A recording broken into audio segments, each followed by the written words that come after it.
I don't have legal guardianship of him, but for the next 48 hours, he's with me. So, and we gonna go full crazy. We're going crazy. Crazy. When Sean Diddy Combs' properties were raided in March of 2024, there was a lot of speculation about what might be found inside and whether it would be connected to any of his celebrity friends and acquaintances. As Homeland Security agents poured out of his mansions in LA and Miami with boxes full of electronics, there were rumors that if Combs filmed his elaborate sex performances called freak-offs or other parties, there could be video evidence of possible criminal activity. And the celebrity at the center of a lot of rumors, warranted or not, was Justin Bieber. But now, during week 1 of Combs' criminal trial, the singer has officially responded to allegations that Combs may have abused him as he was coming up in the music industry. The courtroom fell into a heavy silence the moment Justin Bieber stepped forward. Not a word was spoken. Pens stopped. Cameras froze. Every eye locked onto the global pop star. For years, rumors had swirled around his connection to the case. Whispers dismissed as gossip. But now, under oath, one of the most famous names in entertainment was about to speak. What was once speculation was moments from becoming public record. The air was thick with tension. Diddy sat motionless at the defense table, jaw clenched, eyes fixed, hands folded tightly in front of him. Justin inhaled slowly. He turned. To face the jury, then the judge, then the packed gallery of reporters, alleged victims, and curious onlookers.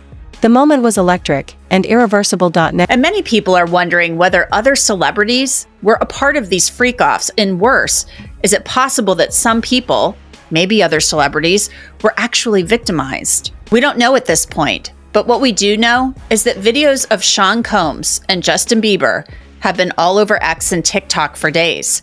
Specifically this one when Bieber was 15. As soon as you turn 16, you know what I'm saying? I'm gonna let you rock this every time you come to LA. Yeah, this gonna be yours. So every time you come to LA, it's a little dusty, but you know, come get the front shot of this. Man. Head down. Minute. Woo. Okay. Okay. All right, so I'm gonna be driving this next year. Now that video has been viewed more than 5 million times on Justin Bieber's YouTube channel. He was 15 at the time, and he was staying with Combs for 48 hours. You know, I have been given custody of him. You know, he signed to Usher. I'm signed to Usher. I had legal guardianship of Usher when you know, he did his first album. I did Usher's first album. Justin Bieber is now a pop megastar. He's loved by fans around the world. In 2009, at the time of this video, though, he wasn't really known. He was just a kid, and his first album was coming out. Bieber is originally from Canada, and Usher signed him to manage his career. Usher actually got his start in the business through Sean Combs. He lived with him for a year when he was 13, and Usher talked about his time living with Combs on The Howard Stern Show back in 2016. He was sent to what was called Puffy Flavor Camp.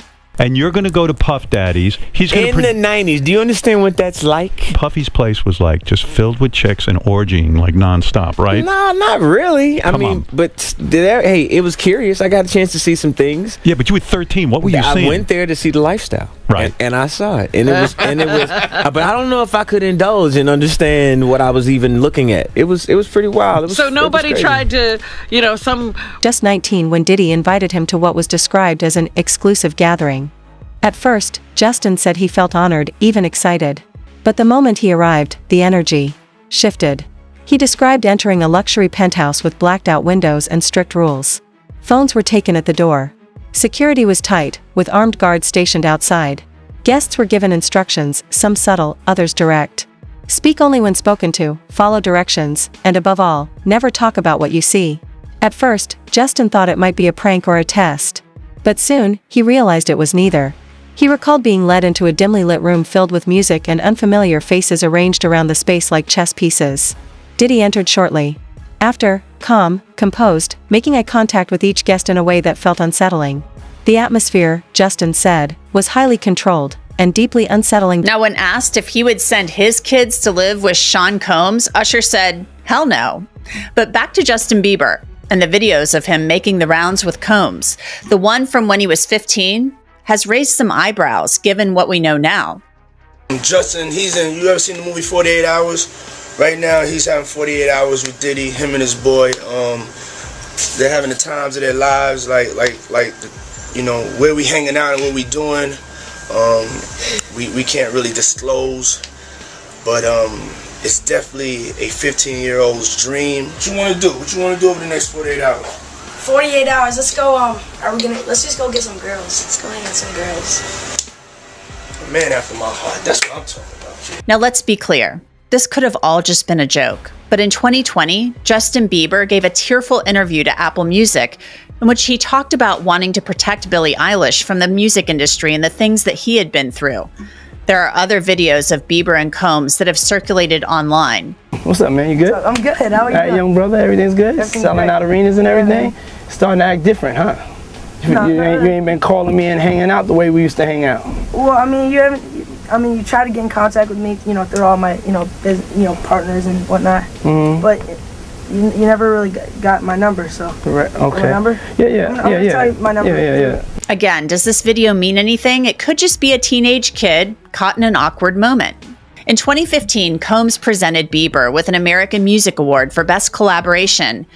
And there's another video showing a birthday celebration. It shows an exchange on one of Bieber's birthdays. And finally, the fourth video making the rounds was recorded 3 years ago.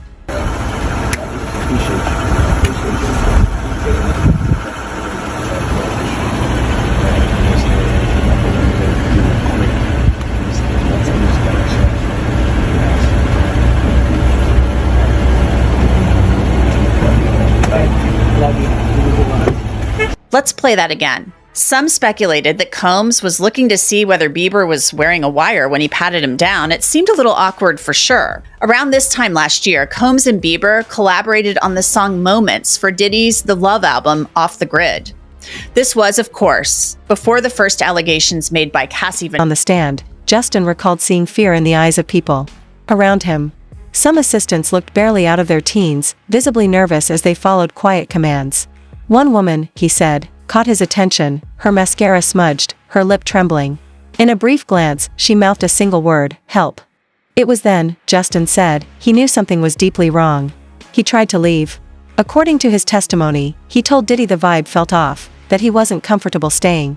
That's when, he claimed, Diddy placed a hand on his shoulder and said, "This is the real Hollywood, kid. Get used to it." Then he laughed. That laugh, Justin said, haunted him for years. Later that night, he remembered hearing shouting behind a closed door and witnessing someone get slapped for hesitating. What shocked him most was how no one reacted, as if this was normal. He left early, shaken. Back at his hotel, he said, he vomited from the stressed out. So far, Justin Bieber, like many people who know Combs, has been silent. There may be a good reason for that. He just became a father for the first time. A source close to Bieber told People he's aware of Diddy's arrest and the allegations, but added, it's not anything that he wants to focus on, though. The insider, likely Bieber's publicist, continued, saying Bieber's been in a happy bubble since baby Jack was born, and he just wants to focus on being a great dad and husband. That is also completely understandable. Justin Bieber's a first-time father. He should want to enjoy this time and cherish every moment of it. But that hasn't stopped the chatter. This TikTok video from Bieber's father-in-law, actor Stephen Baldwin, has just added to the speculation about Diddy and Bieber. You have heard the expression, the calm before the storm. There is always a calm before the storm, but then so is there another calm after the storm. There's a calm and then a storm and then another calm. So you get the gist. And no one knows whether Stephen Baldwin was actually referring to the Sean Combs situation or his son-in-law Justin Bieber, but that video certainly has had people on X wondering. I want to bring in Mitra Ahorian. She is an entertainment attorney in Los Angeles. So Mitra, what are people saying out there on the street? What's the chatter in Hollywood about Sean Combs' arrest? I think the chatter is some of what we're already hearing in the news, except that there are actual people who were at these parties who have interacted with him. Puffy was one of the, and is, we can say is, one of the most influential artists and producers in the hip hop world. We all grew up listening to his music. He's been, responsible for bringing a lot of artists, developing a lot of other artists. And so he was so tied into the celebrity world for such a long time that, of course, everyone sort of interacted with him, right? The level of interaction is sort of what's going to vary. So in terms of the chatter that's going around, everyone, I think, is just thinking, oh, wow, like I've spent time with this person, or I've worked with this person, and they may not necessarily have known what was going on behind closed doors or the extent of it. So I think the chatter is really more about, wow, we didn't know this level of. Justin didn't name names, but he confirmed what many feared: other celebrities had been present. Some, he said, seemed just as uncomfortable, others looked the other way. But at the center of it all, he claimed, was Diddy. According to Justin, Diddy held the power to launch or end careers, and used that influence to keep people silent. The courtroom fell into shock. The judge called for a short recess as the weight of the testimony settled into the room. Diddy sat visibly shaken. His legal team scrambled, whispering and flipping through notes, but the words had already been spoken. When the trial resumed, Justin continued. He described a room draped in red, with velvet curtains and an atmosphere that felt cold and controlling. He claimed it was in that room he witnessed something that haunted him for years, a moment he said he tried to stop, but was blocked by security. From that night on, Justin testified, he refused to attend any more of those so-called exclusive events. But the memories followed him, in nightmares, in silence, and eventually, in therapy. His voice cracked as he said, I thought I could forget. But some things never go away. So there's a distinction in Hollywood between going to a Diddy party and a freak-off. Because the freak-offs are what the U.S. attorney says were illegal. So you're saying, it sounds like, that people are saying, well, I went to a party, maybe a white party or some other type of Diddy party, but I didn't go to a freak off. Yeah, I think, definitely people are going to be wanting to distance themselves from the freak offs, right? So this weird phrase that he came up with, and sort of the things that are coming out about what allegedly took place at these sort of orchestrated orgies with, minors and sex workers, and, the kind of things that I think a lot of people who are, who maybe didn't participate in that aspect of it are very shocked at. And so there is absolutely a distancing, and it's not just, parties, right? Though celebrities had actual friendships with Diddy. Right? They spent time together outside of going to parties with going to parties at his house or anything like that. And they might have even partied with him just in the context of just, normally, what we think of normal partying, so to speak. But, and that doesn't necessarily mean that they participated in what sounds like a very specific, a set of activities that absolutely would rise to the level of criminal allegations that we're seeing now. Let's talk about Justin Bieber. I mean, I can't go on Twitter or TikTok or any of these social media platforms, it seems like, without seeing a video of Justin Bieber or Usher with Sean Combs. I mean, Sean Combs, as you mentioned, is one of the most influential producers in rap music and hip hop. He mentored Usher. Usher lived with him for a year when he was 13, and Usher kind of has said, I saw some stuff while I was there.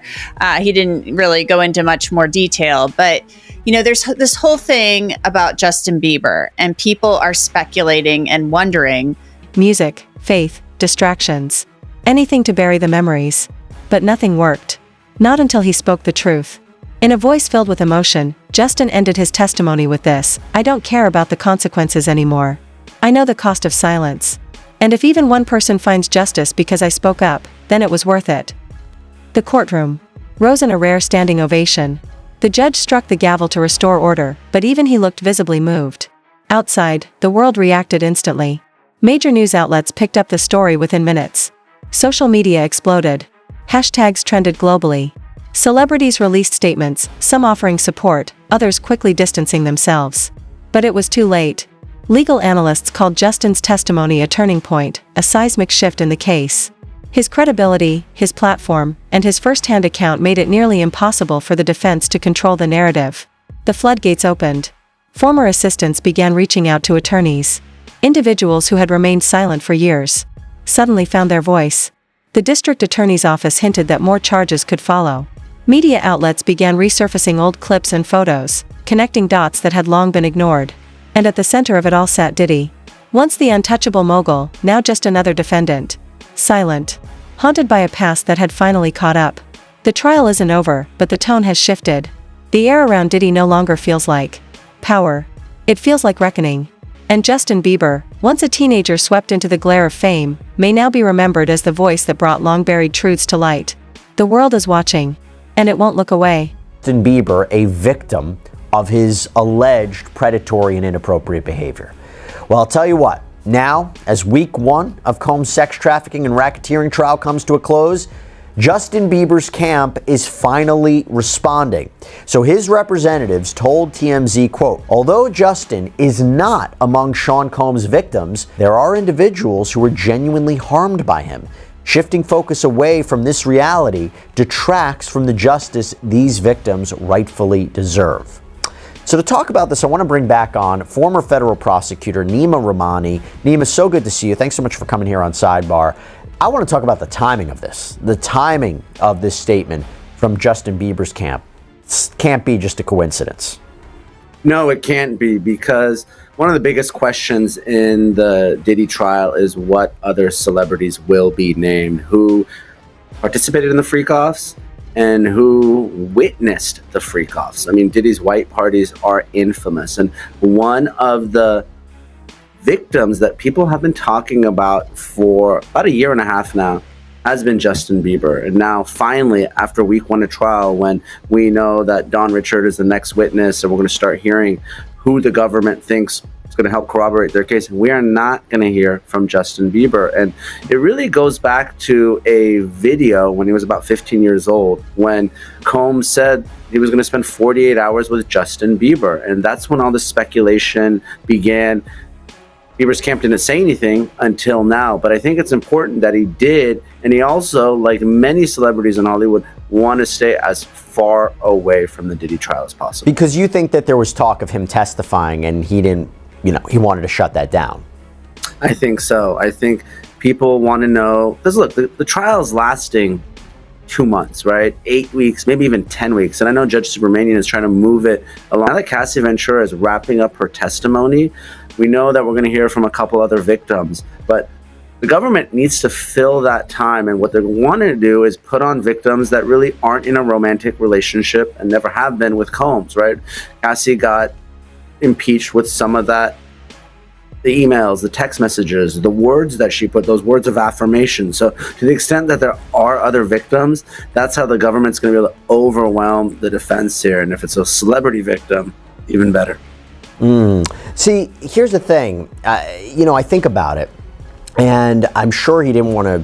I guess the idea is, not distract from the conversation that's being had, but to make a statement towards the end of the week, after opening statements, or towards the conclusion of Cassandra Ventura's testimony, when he makes a statement confirming that there were people harmed by Combs, does that signify to you that he believes the prosecution's case, or does he think it's beyond the criminal case and based on the accusations we've seen in the civil arena?